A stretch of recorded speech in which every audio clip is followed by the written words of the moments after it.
My name's Timba Smits and I'm the art director and designer of Wooden Toy Quarterly, which is a international arts, culture and design publication out of Melbourne. The core ethics of Wooden Toy from day one has always been about like nurturing and helping, you know, emerging artists, not only here in this country but like overseas as well. The difference between where it's at now compared to where it was when it was free, I guess there was a bit more of like a commercial aspect to it when it was free, with advertising support and sponsorship, that kind of thing.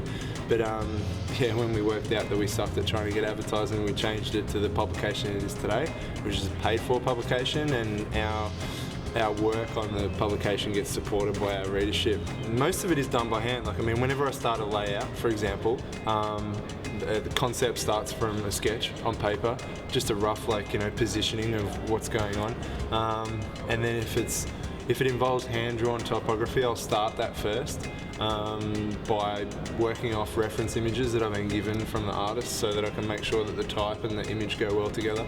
And then it's all scanned in and textures are added in Photoshop.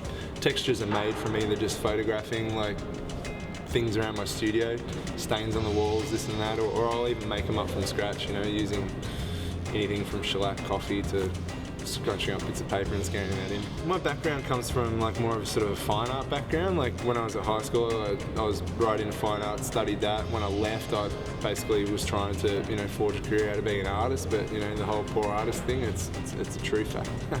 So I kind of went to graphic design college and I thought that this might be a good way to, you know, earn some bread and butter money. And what I found, like, through doing a graphic design course was it made my art better, and my art really helped shape me into, I guess, the graphic designer that I am today. And that's a bit of an edge with my work. It's very kind of, I guess it's handmade, it's very illustrative, and that comes from my fine art background. They come out twice a year. They're 6 months, well, they're meant to come out twice a year. Sometimes it doesn't happen like that, but I mean, there's 6 months in between the issues releasing, but the amount of time that I actually spend like designing would probably only be about 4 weeks, and that's usually the last 4 weeks leading up to the 6 months when it's due out. The rest is, you know, I do a lot of sort of client work as well, and I curate shows, and I'm involved with the gallery. Because the way that I design as well is I can't actually start any type of design until I've read the interview as well, so I can get in the headspace of the artist that we're featuring, and also until I've got their images. So I don't get that material until about 5 weeks before we go to print. I guess Wooden Toy really is just a diary of the shit that I love, you know. It is a catalogue of people that I meet, people that I think are just doing awe-inspiring things.